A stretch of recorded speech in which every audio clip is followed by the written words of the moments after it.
This was my most successful online launch ever. Here's how I designed, created, and marketed my handmade jewelry collection.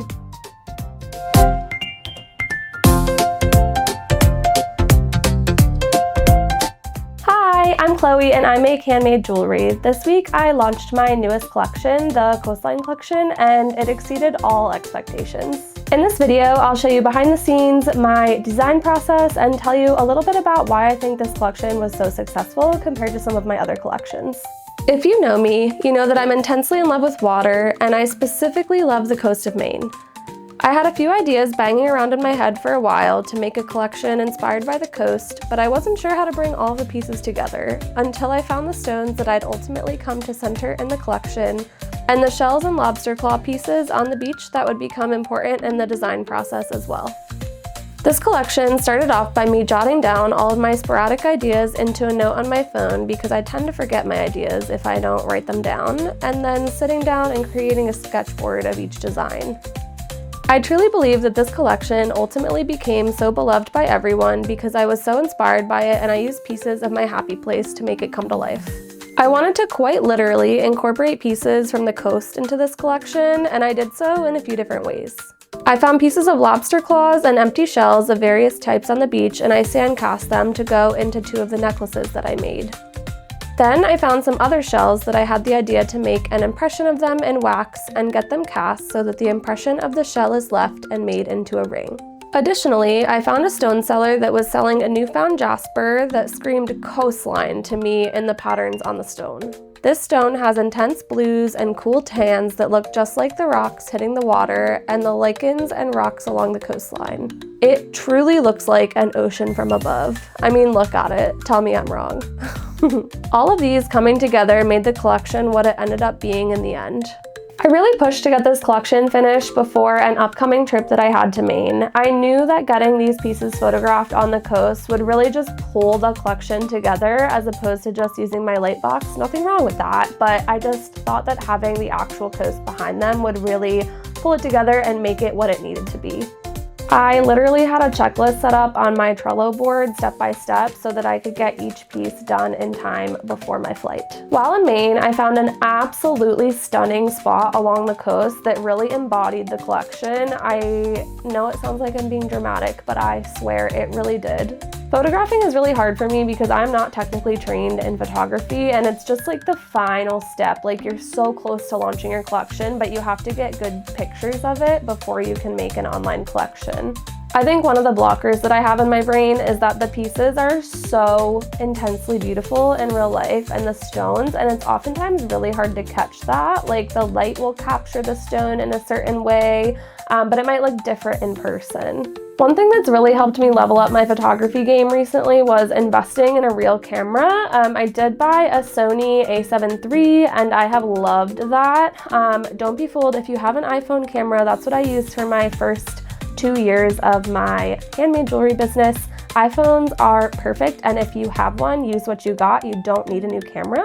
However, if you have access to a real camera, I would recommend checking it out. I just think that it really makes images come to life a little bit more if you know what you're doing and if you've experimented in photography a little bit. I am by no means an expert photographer, but I've learned my way around enough to get the job done. Once I got back from my trip, I priced out each of my pieces, which is my least favorite part. I really wish I could give them away for free, but I'm building a business here, so I can't, and it makes me sad. The main social media platform that I use is Instagram, but I cross-post each of my pieces for this launch to Threads and to TikTok, and I also posted, every time I made a reel, I posted it to YouTube Shorts as well. One other thing is I also have my Pinterest linked to my Instagram, so anytime I post something to my Instagram, it will automatically import to my Pinterest feed, which is a nice little just like set it and forget it way to market your pieces.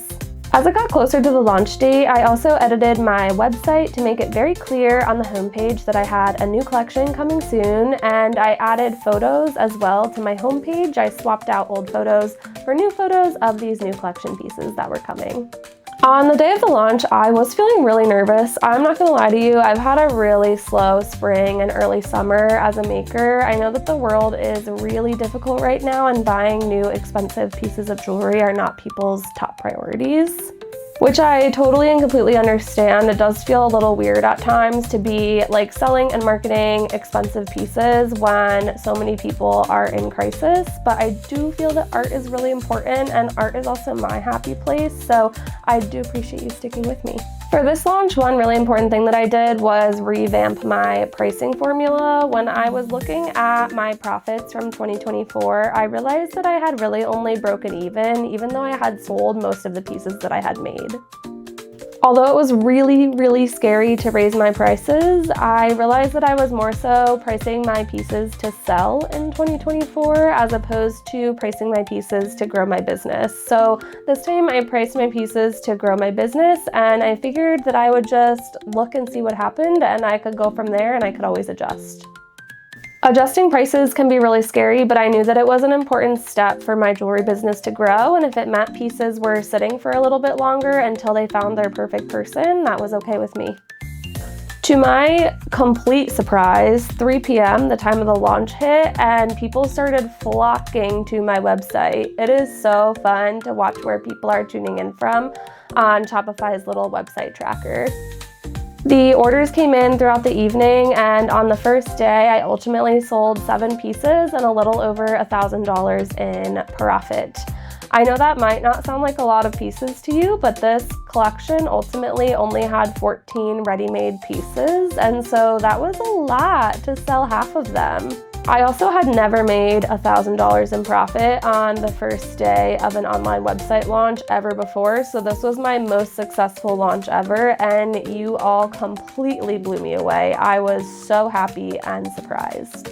Today is the day after my shop update, and so far I've sold a total of 10, so 3 more today, bringing me to about $1,500 in profit so far. That is, again, huge to me. That is the most that I have ever made in such a short period of time, only 24 hours from the onset of my shop launch.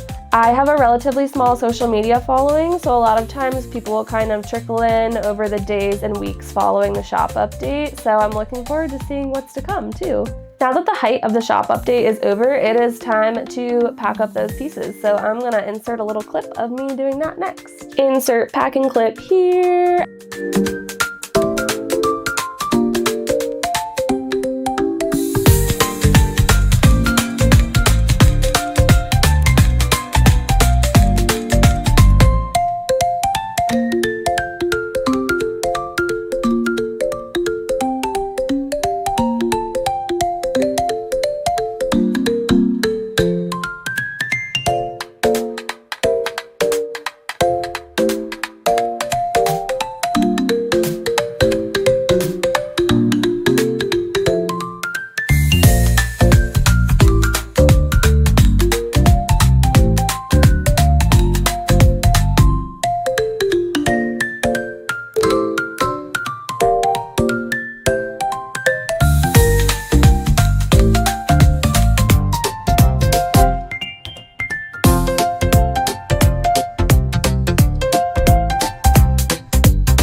Few things that made this collection be so well received. First and most importantly being that I had a true passion for what I had created, and I think it really shone through in my imagery and in my words that I used to describe the collection. I think I have fallen into the trap before of making pieces just to have an online shop update, and people can tell when you're not as passionate about what you're making and selling, and I was so passionate for this one. Additionally, I made some really new and unique pieces for this, and I really flexed my creative muscle instead of falling back to some of my old designs and designs that I've repeated a lot in the past. So I made and released some really new and creative pieces. 2 other things that I did were related to marketing. The first being posting very consistently on all of my social media platforms so that this collection was as visible as possible. Like I said, I have a relatively small social media following, but when I post across all platforms, I get more visibility because I have different people following me on different platforms.